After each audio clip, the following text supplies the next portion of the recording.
วันที่28 เมษายน 2025ได้จัดกองประชุมครั้งปฐมฤกษ์ริเริ่มโครงการจัดตั้งปฏิบัติระบบล้มศูนย์การคุ้มครองข้อมูลข่าวสารการเงินโดยการเป็นประธานของท่านหนูเซยพรหมศรีจันทร์หัวหน้ากรมงบประมาณแห่งรัฐกระทรวงการเงินมีห้องหัวหน้ากรมคณะรับผิดชอบของกระทรวงการเงินพร้อมโดยคณะทีมงานจากธนาคารโลกบริษัทเทคโนเบรนและบรรดาต่างหน้าจากบริษัทที่ปรึกษาสากลเดลอยบริษัทซีฮัสอะคาเดมีและทีมงานหน่วยงานจัดตั้งปฏิบัติโครงการ PIU เข้าร่วม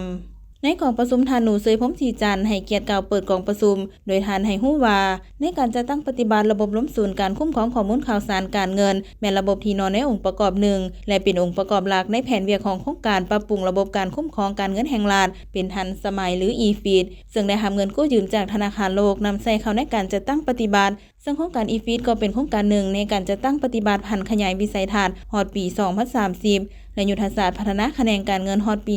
2025เพื่อเฮ็ดให้คะแนนการเงินแห่งรัฐก้าวสู่ระบบคุ้มครองการเงินแห่งรัฐที่มีความเข้มแข็งโปร่งใสทันสมัยและยุติธรรม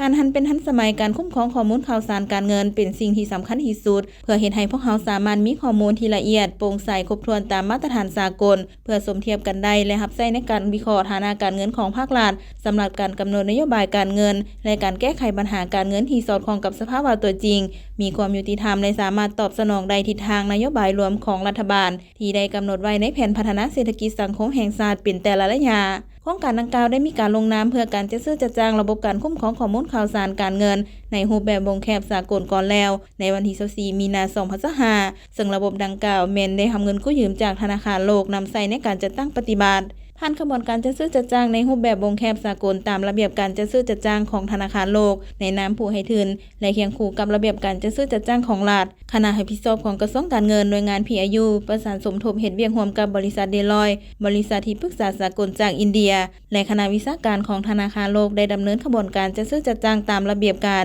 ที่ได้กำหนดไว้ในเอกสารการประมูลอย่างละเอียดโดยการลงนามในสัญญาของท่านภูวงศ์กิตตวงศ์รองรัฐมนตรีกระทรวงการเงินและท่านซามซันเดอร์ผู้อำนวยการด้านกฎหมายบริษัทเทคโนเบรนจากประเทศสหนครเอมิเรตส์อาหรับพร้อมนั้นในกองประชุมยังได้รับฟังการรายงานโดยย่อเกี่ยวกับการกักเกี่ยมการจัดตั้งปฏิบัติระบบล้มศูนย์การคุ้มครองข้อมูลข่าวสารการเงินของกระทรวงการเงินและคณะทีมงานจากบริษัทเทคโนเบรนก็ได้นำเสนอแผนงานและทิศทางแผนการในการจัดตั้งปฏิบัติระบบ IMIS พร้อมทั้งแลกเปลี่ยนสนทนาการในปัญหาที่สนใจนำอีกด้วยทั้งนี้ก็เพื่อเฮ็ดให้การจัดตั้งปฏิบัติเวียกงานดังกล่าวรับประกันได้ประสิทธิภาพและประสิทธิผลตามระดับคาดหมายที่วางไว้